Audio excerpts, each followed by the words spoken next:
नमस्ते दोस्तों। आज हम बात करेंगे कलाई की मोच के बारे में।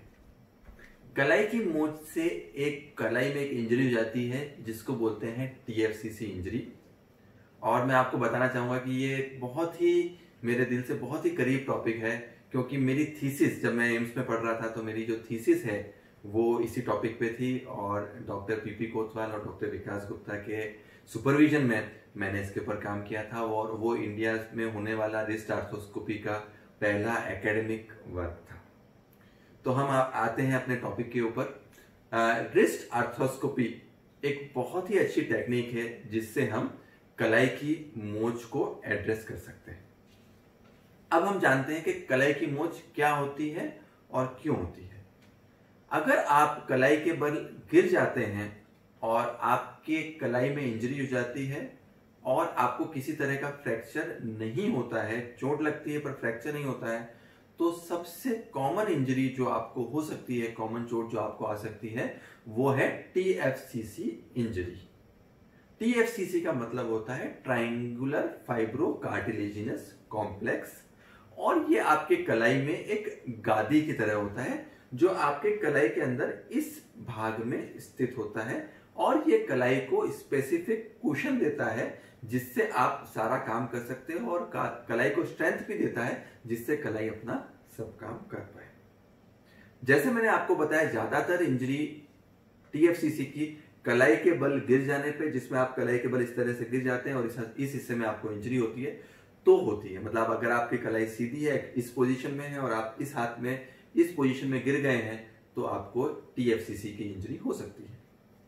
दूसरा जो कॉमन मैकेनिज्म है टीएफसीसी इंजरी का, वो रैकेट स्पोर्ट्स में है। अगर आप टेनिस खेल रहे हैं, बैडमिंटन खेल रहे हैं, क्रिकेट खेल रहे हैं और आपने जोर से शॉट मारा और जो आपका रैकेट का जो हैंडल है वो इस तरफ हिट होता है, तो भी आपको टीएफसीसी की इंजरी हो सकती है। टीएफसीसी की इंजरी होने के कारण आपको कलाई में दर्द हो सकता है, कलाई से काम करना मुश्किल हो सकता है, कलाई में अस्थिरता, इंस्टेबिलिटी की फीलिंग हो सकती है। खास तौर पे ये दर्द आपके अंदर इस तरफ, मतलब अल्नर साइड पे इस तरफ कलाई की इस पोर्शन में रहता है। और अगर आपको कलाई के अल्नर साइड में इस पोर्शन में दर्द होता है तो उसका सबसे आम कारण जो होता है वो कलाई की मोच या तो टीएफसीसी इंजरी होती है। इस टीएफसीसी इंजरी को डायग्नोस करने के लिए कुछ टेस्ट हम कर सकते हैं, जिसमें स्पेसिफिकली एक टेस्ट होता है जिसको हम पियानो की टेस्ट बोलते हैं, जिसमें पियानो बजाते हुए हम इस तरह का टेस्ट करते हैं। पेशेंट इस तरह से प्रेस करता है और अगर आपका इस हिस्से में प्रोमिनेंस है और दर्द है तो वो पियानो की टेस्ट पॉजिटिव होता है। साथ ही हम टेबल से नीचे हाथ इस तरह से हाथ रख के उसको ऊपर लिफ्ट करते हैं, जिसको टेबल टेस्ट या सुपिनेशन टेस्ट भी बोलते हैं। वो टेस्ट भी हम कर सकते हैं। कई बार हम ग्राइंड टेस्ट भी करके देख सकते हैं और टीएफसीसी कंप्रेशन या स्ट्रेचिंग टेस्ट करके भी देख सकते हैं। उसमें हम क्या करते हैं बेसिकली कि जो आपका अल्ना है, आपकी जो ये वाली बाहर की तरफ वाली हड्डी होती है, उसको हम ऐसे ऐसे हिला के देखते हैं और ये देखते हैं कि वो हिल रही है और वो आपके दर्द को रिप्रोड्यूस कर रही है या नहीं कर रही है। अगर हमको किसी तरह का डाउट होता है या हम जो है क्लिनिकली कई बार डायग्नोसिस एडिक्वेटली नहीं कर पाते हैं, तो डायग्नोसिस को कंफर्म करने के लिए एमआरआई स्कैन किया जा सकता है। MRI scan usually dedicated wrist coil के साथ किया जाना चाहिए। तो अगर ये जब भी हम एमआरआई करते हैं तो dedicated wrist coil 1.5 Tesla MRI, और प्रेफरेबली अगर 3 टेस्ला एमआरआई हम करें इसका, तो वो उससे हम बेस्ट रिजोल्यूशन की इमेजेस ले सकते हैं और exact diagnosis around 95% to 98% cases में हम लोग बना सकते हैं। अगर हमको टीएफसीसी की इंजरी डायग्नोस होती है और टीएफसीसी की इंजरी यह डाउटफुल होती है, तो इसको डायग्नोस करने का बेस्ट तरीका और ट्रीट करने का बेस्ट तरीका जो है वो रिस्ट आर्थ्रोस्कोपी प्रोसीजर है।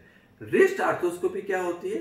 दूरबीन, हम एक छोटा सा 2 मिलीमीटर का दूरबीन हम कलाई के अंदर डाल देते हैं और उसके द्वारा हम कलाई को अच्छे से इंस्पेक्ट कर सकते हैं। कलाई के अंदर की जो स्ट्रक्चर्स होते हैं उनको अच्छे से देख सकते हैं, अच्छे से निहार सकते हैं और अच्छे से उसको आइडेंटिफाई करके पिन पॉइंट कर सकते हैं कि कलाई के अंदर कौन से स्ट्रक्चर में कितनी इंजरी है। और उस तरह की कोई इंजरी अगर निकलती है तो हम उसको उसी समय पे स्पेसिफिक डिवाइस के द्वारा रिपेयर कर सकते हैं। उस रिपेयर करने के बहुत सारे टाइप्स होते हैं, कैसे रिपेयर करते हैं उसके ऊपर हम आएंगे। तो अगर आपको टीएफसीसी की इंजरी है जो ठीक नहीं हो रही है, तो रिस्ट आर्थ्रोस्कोपिक सर्जरी के द्वारा उसको ठीक किया जा सकता है। कई लोग पूछते हैं कि क्या सभी मरीजों में ऑपरेशन की जरूरत पड़ती है, तो उसका आंसर है नहीं। आमतौर पे अगर आपको टीएफसीसी में इंजरी हुई है और एक्यूटली आप हमारे पास आते हैं, तो हम उसके लिए एक छोटा बेल्ट देते हैं, ब्रेस देते हैं, और आमतौर पे वो ब्रेस देने से, ये छोटी स्प्लिंट देने से 70 से 80% पेशेंट्स में राहत आ जाती है और जो इंजरी होती है वो हील हो जाती है। परंतु दुर्भाग्यवश 20% मरीजों में आराम नहीं मिलता है, और जिन मरीजों में आराम नहीं मिलता है उन मरीजों में ये तकलीफ हम आर्थ्रोस्कोपिक सर्जरी के द्वारा ठीक कर सकते हैं। तो अगर आपको टीएफसीसी इंजरी हुई है, एक्यूटली आप हमारे पास आए हैं, तो आप ये मान के चलिए कि 20 से 30% केसेस में आपको रिस्ट आर्थ्रोस्कोपिक और आर्थ्रोस्कोपिक रिपेयर की रिक्वायरमेंट पड़ेगी। 70 से 80% केसेस में आपको जरूरत नहीं पड़ेगी। परंतु अच्छी चीज हम ये देखते हैं कि अगर किसी भी तरह की रिस्ट इंजरी है जो कलाई की मोच है जिसमें टीएफसीसी इंजरी है, तो वो ट्रीटेबल इंजरी है, चाहे हम उसको स्प्लिंट से, चाहे हम उसको आर्थ्रोस्कोपी से ठीक कर सकते हैं। अब हम ये जानेंगे कि रिस्ट आर्थ्रोस्कोपिक क्या होती है और वो कैसे करते हैं। तो यहां पे हम आपको इंसेट में एक वीडियो दिखा रहे हैं ऊपर, ये एक रिस्ट आर्थ्रोस्कोपी का पिक्चर है। जो टीएफसीसी डिस्क होती है उसके अंदर के भाग में खून का बहाव नहीं होता है और बाहर के भाग में खून का बहाव होता है। तो अगर बाहर के भाग में जो टीएफसीसी है उसमें चोट लगती है, तो उसको हम अच्छे से टाके के द्वारा, मल्टीपल टाके लगा के, उसको काफी सारे टाके लगा के रिपेयर कर सकते हैं। इसको अल्नर साइडेड टेयर बोलते हैं, उसको हम अच्छे से टाके लगा के रिपेयर कर सकते हैं, जो हम ऊपर के वीडियो में आपको डेमोन्स्ट्रेट कर रहे हैं। तो आपको अगर कैप्सुलर रीजन में बाहर की तरफ जो वेस्कुलर एरिया है जहां पर खून का बहाव है, वहां से अगर टीएफसीसी में इंजरी हुई है, टीएफसीसी वहां से फट गया है, तो उसको अच्छे से हम टाके लगा के रिपेयर कर सकते हैं और वो अच्छे से हीलिंग हो जाएगी। परंतु अगर टीएफसीसी के सेंट्रल पोर्शन में आपको डिफेक्ट आया है या सेंट्रल पोर्शन में इंजरी हुई है, तो उसको हम छोटे से शेवर से और स्पेसिफिक डिवाइस से उसको डिवाइड करके उसको छील देते हैं, तो आपको जो प्रॉब्लम है, पेन है, वो चला जाता है। तो अगर सेंट्रल रीजन है तो उसको हम साफ कर देते हैं, और पेरिफेरल मतलब बाहर की साइड, कैप्सूल की साइड में तकलीफ है, तो उसको टाके मार के हम रिपेयर कर देते हैं। एक और तरह की इंजरी होती है, उसको फोवियल टेयर बोलते हैं, जिसमें जो टीएफसीसी है वो अंदर की तरफ जो हड्डी है उससे उखड़ जाता है। तो अगर वैसी इंजरी होती है तो हम कई बार उसको एंकर के माध्यम से या तो ड्रिल होल्स के माध्यम से टाके लेके उसको रिपेयर कर सकते हैं, जिसको ट्रांसऑशियस या तो एंकर रिपेयर बोलते हैं। अब मैं आपको शॉर्ट में इस इंजरी के क्लासिफिकेशन के बारे में बता देता हूं। इस इंजरी का जो क्लासिफिकेशन है वो जो आमतौर पर प्रचलित है उसको पामर्स क्लासिफिकेशन बोलते हैं, और ये मोटा मोटा 2 टाइप्स का होता है, टाइप 1 और टाइप 2। टाइप 1 जो होता है वो चोट लगने के कारण होता है, जिसको ट्रॉमेटिक बोलते हैं, और टाइप 2 जो होता है वो डिजेनरेटिव होता है। टाइप 1 फिर 4 पोर्शंस में हम सब ग्रुप करते हैं। टाइप 1A जो होता है वो अल्नर पार्ट ऑफ जो सेंट्रल पार्ट होता है वो होता है।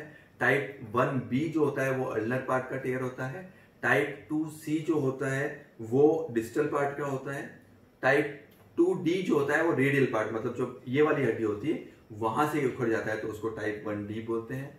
टाइप 2C उम्र के साथ साथ घिसारा होता है, उसके साथ जो डीजेनरेशन होता है उसके साथ जो होता है उसको टाइप 2 बोलते हैं। इसके 5 वेरिएंट्स होते हैं, type 2A, B, C, D और E। टाइप A जो होता है वो बेसिक अर्ली फॉर्म होता है। टाइप 2B जो होता है वो हल्का कॉन्ड्रोमलेशिया होता है। टाइप C में बढ़ जाएगा, D में और बढ़ जाएगा, और टाइप E में जो है वो पूरा का पूरा घिसारा हो जाता है, जिसको आर्थराइटिस बोलते हैं। तो ये एक क्लासिफिकेशन पैटर्न है जो हम अपने पेशेंट्स को क्लासिफाई करने में यूज करते हैं। समझने की बात इतनी है कि अगर आपको कलाई में मोच आई है तो ये टीएफसीसी इंजरी हो सकती है, और आमतौर पे टीएफसीसी इंजरी छोटा रिस्ट का बेल्ट या रिस्ट का सपोर्ट देने से, स्प्लिंट देने से ठीक हो जाती है। अगर ठीक नहीं होती है तो इसका बहुत ही अच्छा समाधान रिस्ट आर्थ्रोस्कोपिक सर्जरी है। ओपन सर्जरी करने की इन केसेस में जरूरत नहीं पड़ती है, और दूरबीन की सर्जरी के द्वारा इस तकलीफ को सफलतापूर्वक ठीक किया जा सकता है। तो अगर आपको कलाई की ऐसी मोच है जो ठीक नहीं हो रही है और आपको परेशान कर रही है, दर्द दे रही है, तो उसको दूरबीन की सर्जरी के द्वारा ठीक किया जा सकता है। अगर आपको इससे संबंधित कोई भी प्रश्न है तो आप हमको कमेंट बॉक्स पे लिख के भेज सकते हैं। धन्यवाद।